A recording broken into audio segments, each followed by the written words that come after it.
આજે તો જેલ ભોગવવાની થાય તો ભોગવી લઈશું, પણ આ પિયુષને પતાવી દેવો છે તેમ કહીને 3 લોકો યુવકને ઘરમાં ખેંચી ગયા હતા અને આ સમય યુવકને ઢોર માર મારતા તેને ગંભીર ઇજાઓ થઈ હતી, જેમાં તેનું મોત થયું હતું।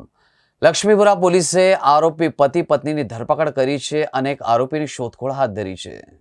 વડોદરાના સુભાનપુરા વિસ્તારમાં ગતરાત્રે ખાળકૂવો સાફ કરવાના મુદ્દે પાડોશીઓ વચ્ચે બોલાચાલી થયા બાદ એક યુવકને માર મારીને હત્યા કરવામાં આવી હતી।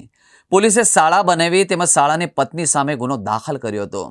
સુભાનપુરાની ભેંસાસુર નજીક વસાહતમાં રહેતા ઉષાબેન રાઠોડે પોલીસને કહ્યું કે મારા ઘરની પાસે પ્રવીણભાઈ પંચાલ રહે છે અને અમારા બંને ઘરો વચ્ચે સંયુક્ત ખાળકૂવો આવેલો છે।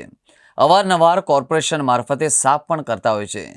છેલ્લા 10 દિવસથી ખાળકૂવો ભરાઈ ગયા હોવાથી પ્રવીણભાઈને વારંવાર સાફ કરવા માટે વાત કરી હતી, પરંતુ તેઓ દરકાર કરતા ન હતા, જેથી ગઈકાલે રાત્રે મારો 28 વર્ષીય પુત્ર પિયુષ રાઠોડ કહેવા માટે ગયો એ વખતે પ્રવીણ મોહનભાઈ પંચાલ અને તેમની પત્ની શીતલભાઈએ તેમજ બનેવી રમેશ શિકલી ઘરે હાજર રહ્યા હતા અને ઉગ્ર બોલાચાલી થઈ। તે વખતે શીતલે ભલે જેલમાં જવું પડે ભોગવી લઈશું, પરંતુ આજે આને છોડીશું નહીં તેમ કહી અને ત્યારબાદ પિયુષને તેઓ ઘરમાં ખેંચી ગયા હતા અને ભારે અવાજ આવતા જ અમે છોડાવવા માટે લાકડી લઈને દોડ્યા, ત્યારે શાળા બનેવીએ પિયુષને પકડી રાખ્યો હતો।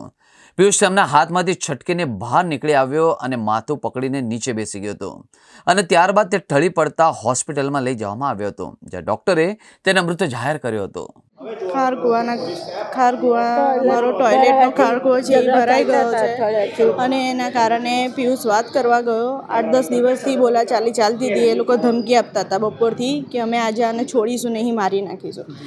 પિયુષ વાત કરવા ગયો તો પ્રેમથી વાત કરવા માટે જેલ થશે ને તો વાંધો નહીં કે હું જેલમાં જવા તૈયાર છું, તો એને જેલ કરાવો અને એને કડીથી કડી સજા મળે। એની બૈરીને ખાસ કરીને અને પંચાલ પ્રવીણ અને એનો બનેવીનું નામ નથી ખબર,